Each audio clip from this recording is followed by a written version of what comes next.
Boa noite, seja bem-vindo a mais um encontro nosso no 7 às 7, 7 minutos às 7 da noite. Hoje nós vamos dar continuidade nesta visão curta e panorâmica sobre o desenvolvimento e a atuação missionária da Igreja Apostólica a partir de pontos chaves do livro de Atos dos Apóstolos. Agora olhando para o capítulo 2. Depois que os discípulos ouviram do nosso Senhor Jesus Cristo aquela palavra reorientando a sua concentração e competência para o testemunho e que ele falou que eles deveriam ficar em Jerusalém aguardando o cumprimento da promessa da capacitação do Espírito Santo, o texto sagrado nos diz em Atos 12 o seguinte: ao cumprir-se o dia de Pentecostes, estavam todos reunidos no mesmo lugar. De repente veio do céu um som como de um vento impetuoso e encheu toda a casa onde estavam assentados. E apareceram distribuídas entre eles línguas como de fogo, e pousou uma sobre cada um deles. Todos ficaram cheios do Espírito Santo e passaram a falar em outras línguas, segundo o Espírito lhes concedia que falassem.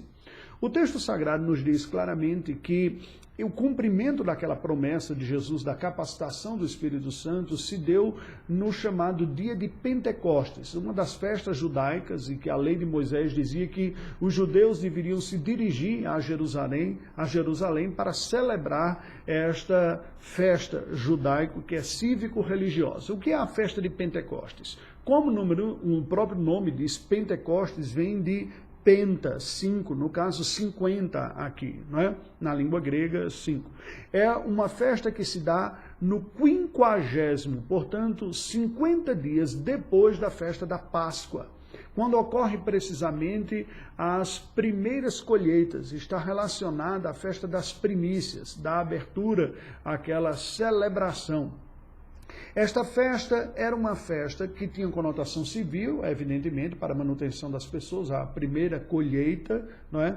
Em que se recolhia os primeiros frutos, dos quais se tiravam algumas ofertas para a consagração e para o serviço a Deus. Era uma verdadeira festa, né? Quem vive da agricultura sabe da importância e da bênção que é colher os frutos. Nós não sabemos exatamente qual vai ser o rendimento, né? Eu sou uma pessoa urbana, e apenas visitei em alguns momentos a vida rural que havia na minha família, no Alto Sertão Paraibano e mesmo Potiguar, mas eu sei da importância para as pessoas que vivem do campo da colheita.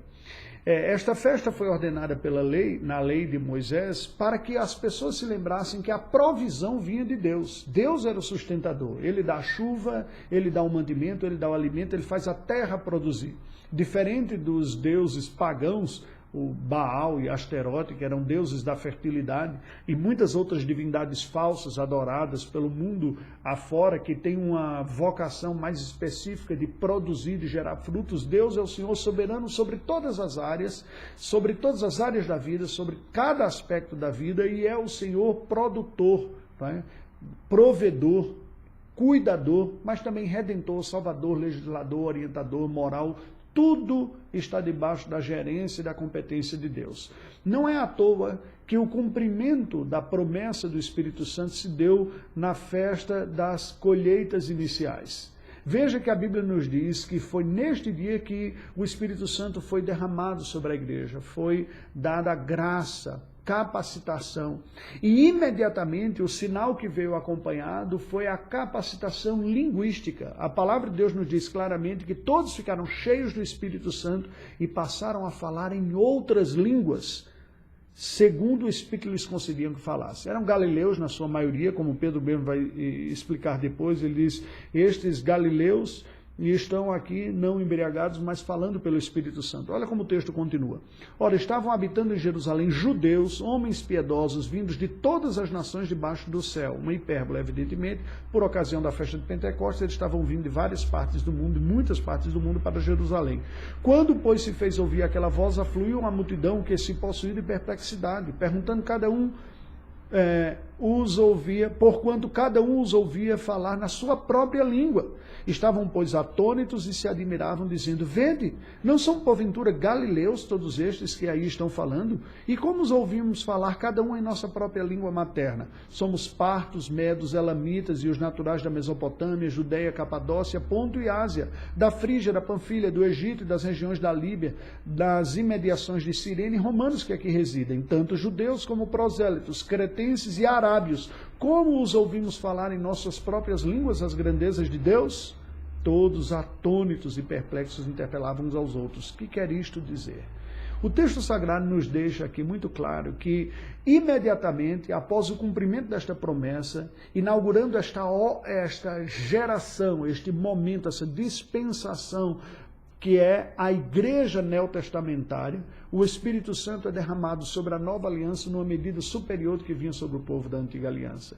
E como sinal desta nova realidade, Deus diz: vocês agora são capacitados para falar e alcançar todos os povos. Diferente da antiga aliança, em que a concentração estava no povo judeu, todo o culto, toda a comunicação, toda a revelação estava girando em torno do povo judeu, da língua hebraica. Agora a nova aliança não tem mais distinção entre judeus e gentios. E o Espírito Santo é derramado sobre a igreja, imediatamente qualificando essa igreja de forma sobrenatural a falar das grandezas de Deus nos diversos idiomas do mundo. No caso, eles receberam a competência para falar miraculosamente nos idiomas das pessoas que estavam ali representadas. E elas então ouviram aquilo e ficaram perplexas, dizendo: mas como galileus, pessoas pouco instruídas, que falavam aramaico, poucos compreendiam hebraico, compreendiam um pouco do grego, agora eles estão falando das grandezas de Deus nos diversos idiomas, e veja que tem povos aqui de todo mundo conhecido.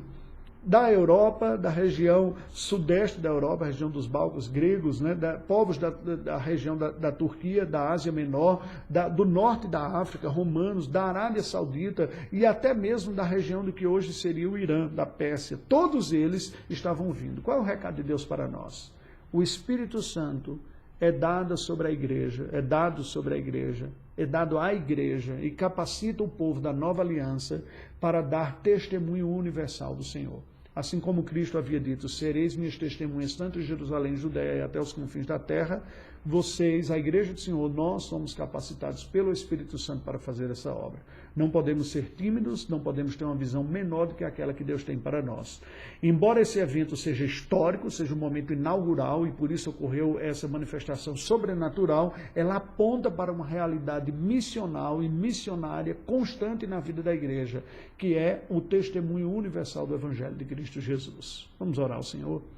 Ó Deus, nós te rendemos graças pela tua palavra, e te pedimos que, como igreja, tu nos capacites, enchendo-nos do teu Espírito e pela tua providência, nos levando a dar testemunho do Senhor, desde onde nós estamos até os confins da terra. Capacita a igreja a perceber os vocacionados, os missionários, e qualifique estas pessoas a dar o testemunho do Senhor. A todos nós, como cristãos, dá-nos a graça de testemunhar do teu Filho onde quer que estejamos e por onde quer que o Senhor nos leve. Oramos em nome de Jesus. Amém. Aguardo você amanhã.